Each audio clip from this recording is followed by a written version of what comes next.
process felt really, I mean, in kind of some ways beautiful, because it was a story I knew really well, and the way that I've been working with Natalie is about just both of us talking about what we loved about the story and what we felt that made it relevant to today. So it was really, the adaptation process was taking all those bits that we both felt were really important in telling the story today, and then trying to find a way to make that feel real in 2017.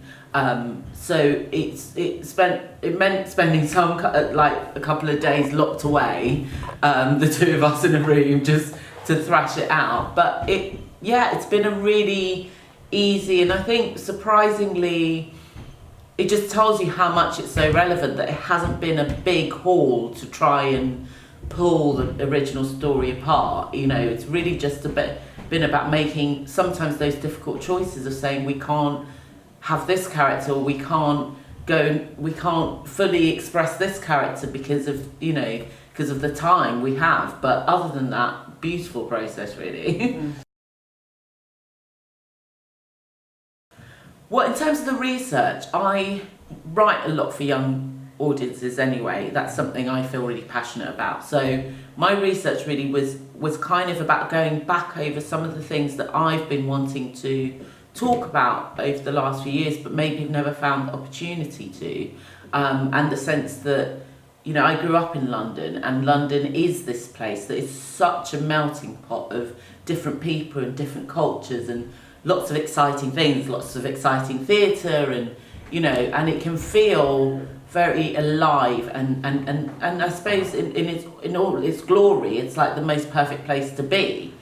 But it does have, like most cities, like most places, an underbelly, and that underbelly is not visible on a day-to-day when you're rushing from tube station to work and back and forth. And it felt like here was another opportunity to tell a story about the underbelly of London, which is what Dickens set out to do in the first place. I didn't feel like I was straying too far away from what his intentions were, but that really for me was where I thought the kind of research was. So really looking at what that underbelly is, and also pulling apart some of, you know, their version of crime then, which was pickpocketing, isn't so relevant in our time. So what's our version of crime, and looking at those, and even looking slightly in the future and saying what criminality could be, and whether that's petty criminality, or in sometimes in the play we touch upon a kind of bigger sense of the underworld. So that was where the research mainly was. For me, it was really clear from the minute I was approached by Theatre Centre to write it that there was, the parallels were, you know, a child who effectively finds themselves from the very start of their life at a disadvantage. And again, it's something that we find really difficult to understand, that you can almost be born into disadvantage, you can be born into poverty, and you can be born into not having what everyone else appears to have very easily. And so that felt like a really big place for me to start.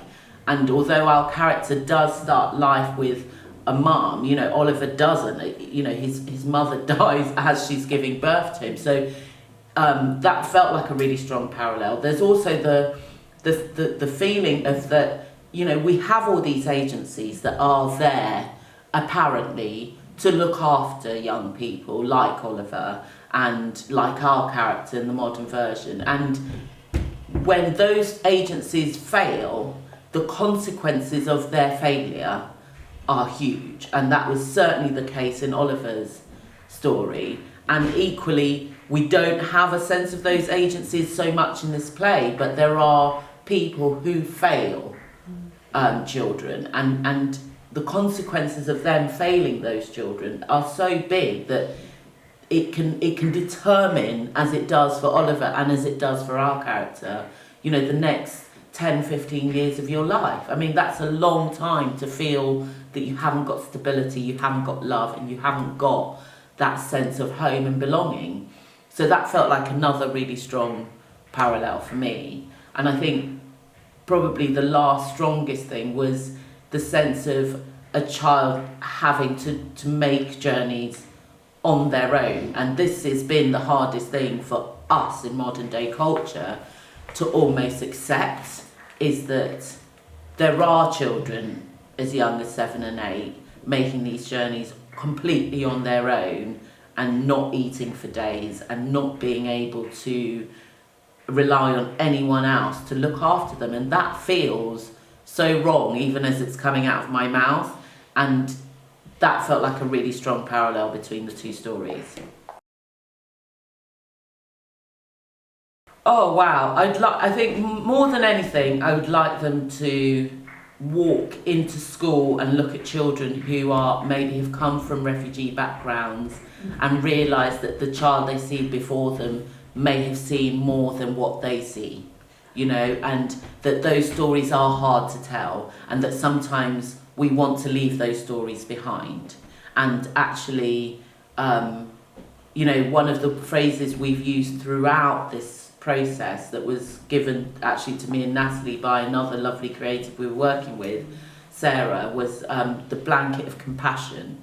And there is a, you know, kind of patchwork of compassion that goes on with all of this. And you find the good people and you find the bad people and you find the people in between who are good, but then, you know, in doing good maybe do something else that isn't so good. And I think for young people, I think it's finding that compassion. For me, compassion is what's going to save us all. And so if they take nothing else away, but to say, actually, you know, when you see a refugee child in the playground and they're 15, they may have spent 10 years of their life not having a home to sleep in. And if you can get a sense of that, and you can get a sense of that compassion, I'm perfectly happy. Anything else is by and by, really. Oh, well, it's actually, it felt very different on this project, partly because I had a great kind of relationship with Natalie and the Theatre Centre. So it felt like, although I was writing the play, I was writing it very much with the support and the kind of, certainly the kind of dramaturgical support, which is literally the editing of what your ideas and writing and all of that sort of thing. And so for me, it was really about, my process has always been about, I tend to write a very, very rough first draft anyway. I accept that that's what I'm going to do. And and I don't mind, because I think even if you write a rough draft and you find 2 scenes in that rough draft that will help you along the way, that's worth the time you spend writing a first draft. So that tends to be how I start. And then once I've hit that first draft and we have the conversation about what we feel works and what doesn't work from that, the second draft feels like a much more solid. And actually that's when I tend to start actually pulling in the research, because the first draft is really about ordering characters, and it sounds ridiculous, but things like naming characters can take a long time, because if your character's got the wrong name, you sometimes can't relate to them, you know. So, and if you've got a play with lots of characters, like actually spending a day going, who are these people and what are their names? So first draft does all of that and and orders things, but doesn't really, I don't think, start to tell you what you want to write. And so, yeah, and really the process of writing for me is kind of a slow, but I enjoy it. I mean, I know a lot of writers don't enjoy it, but I enjoy that kind of slow, each draft, I'm adding another layer. I'm not losing anything. And sometimes, a draft can feel radically different, but I feel like every time you add another layer. So my process tends to be that, every time I go back to it, I'm adding another layer, whether that's the research or whether that's more character development, or whether I start tweaking with the actual story structure itself. And that tends, until we get to a place where we are now, which is kind of, even during rehearsals, I'll be rewriting what I've, so it's a sometimes it feels like a never-ending process, and then the show comes and you think, oh, I can stop writing now.